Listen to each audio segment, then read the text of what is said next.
오늘 우리에게 주신 하나님의 말씀은 마태복음 5장 27절에서 37절까지 말씀입니다. 또 간음하지 말라 하였다는 것을 너희가 들었으나 나는 너희에게 이르노니 음욕을 품고 여자를 보는 자마다 마음에 이미 간음하였느니라. 만일 내 오른 눈이 너로 실족하게 하거든 빼어 내버리라. 내 백체 중 하나가 없어지고 온몸이 지옥에 던져지지 않는 것이 유익하며 또한 만일 내 오른손이 너로 실족하게 하거든 찍어 내버리라. 내 백체 중 하나가 없어지고 온몸이 지옥에 던져지지 않는 것이 유익하니라. 또 일렀으되 누구든지 아내를 버리려거든 이혼 증서를 줄 것이라 하였으나 나는 너희에게 이르노니 누구든지 음행한 이유 없이 아내를 버리면 이는 그로 간음하게 하며 또 누구든지 버림받은 여자에게 장가드는 자도 간음함이니라. 또 옛사람에게 말한 바 헛 맹세를 하지 말고 내 맹세한 것을 주께 지키라 하였다는 것을 너희가 들었으나 나는 너희에게 이르노니 도무지 맹세하지 말지니 하늘로도 하지 말라 이는 하나님의 보좌이미요 땅으로도 하지 말라 이는 하나님의 발등상이미요 예루살렘으로도 하지 말라 이는 큰 임금의 성이미요 내 머리로도 하지 말라 이는 내가 한터럭도 희고 검게 할 수 없음이라. 오직 너희 말은 옳다 옳다 아니라 아니라 하라. 이에서 지나는 것은 악으로부터 나느니라. 아멘. 마태복음 5장에서 예수님은 천국이 어떤 나라인지를 소개하고 있습니다. 예수님은 천국이 8가지 복이 있는 팔복의 나라요. 하나님의 생각대로 법을 지키는 율법의 나라라고 말씀하신 후에 오늘 본문 말씀에서는 간음하지 말고 헛맹세하지 말라는 말씀을 통해 천국이 진실의 나라임을 말씀하십니다. 그렇다면 진실의 나라는 어떤 나라일까요? 진실의 나라는 일치의 나라입니다. 마음과 행동이 일치하고 말과 행동이 일치하는 나라입니다. 먼저 예수님은 간음하는 문제와 이혼 문제를 예로 들면서 진실의 나라인 천국은 마음과 행동이 일치하는 나라임을 말씀하십니다. 당시 유대인들은 실제 행동만 하지 않으면 나는 괜찮은 사람이다. 나는 율법을 지켰다라고 생각했습니다.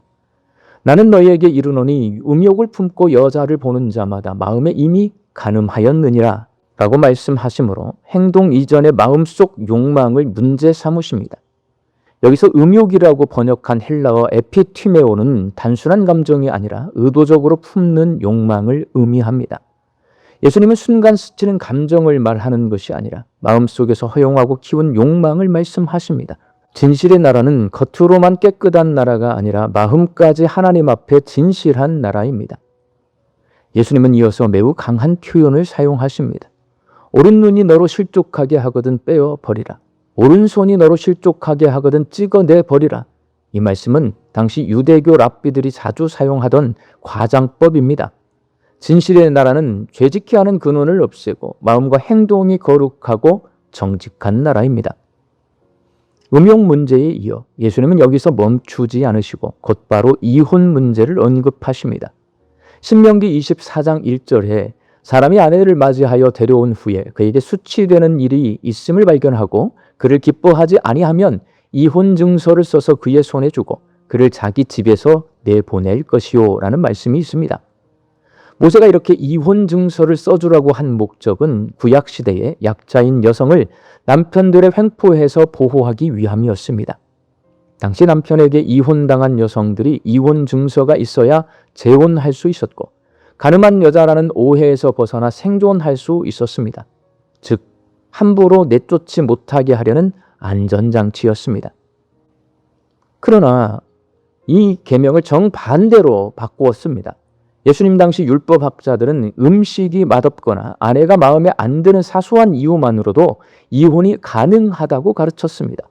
그래서 남편들이 새로운 여자와 결혼하고 싶을 때 아내를 합법적으로 버리는 면죄부로 이혼 증서를 사용했습니다. 그래 놓고는 나는 법대로 했으니 하나님 앞에서 정당하다라고 생각했습니다. 예수님은 이 이기적인 위선을 비난하신 것입니다.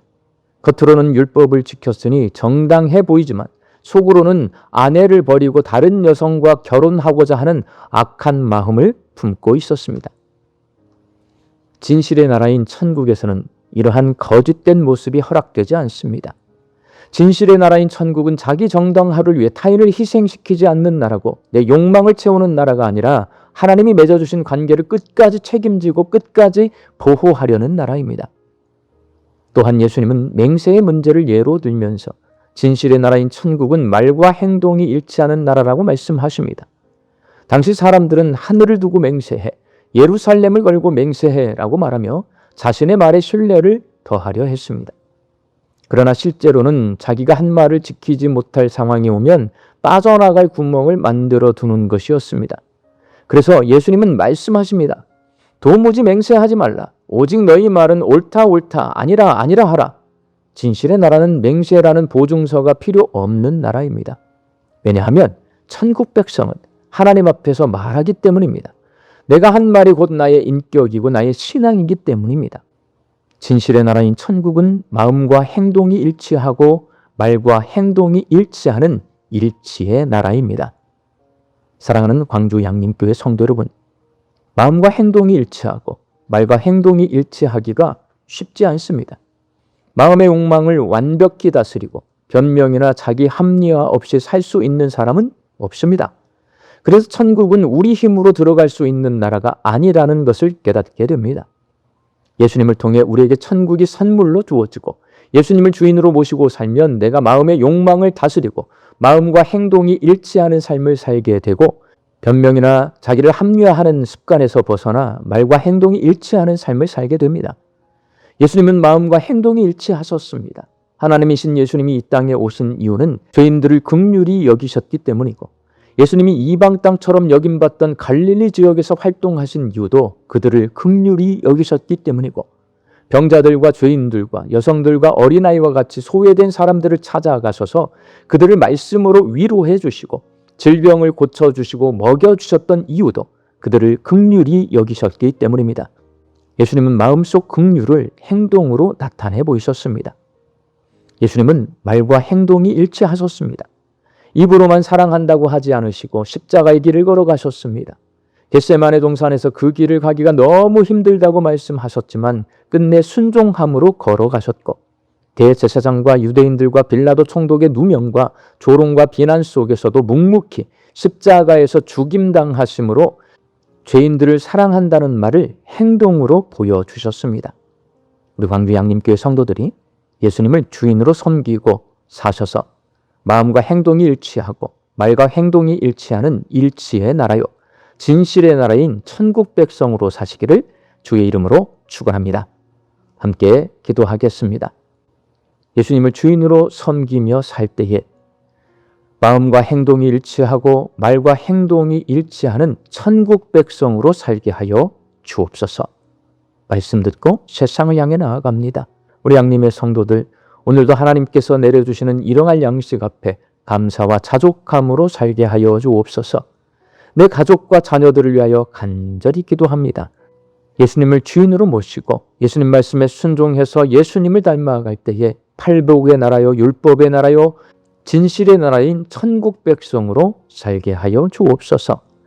육신 연약하여 손아귀를 간구하는 환우들이 있습니다. 예수님의 능력으로 치유함을 얻게 하여 주시고 오랜 시간 침상에 누워 계시는 장기 환우들과 어르신들이 천국 소망 붙들고 오늘 이 하루를 살게 하여 주옵시며 애쓰고 힘써서 돌보는 가족들 위해 새 힘을 더하여 주옵소서. 예수님의 이름으로 기도하옵나이다. 아멘.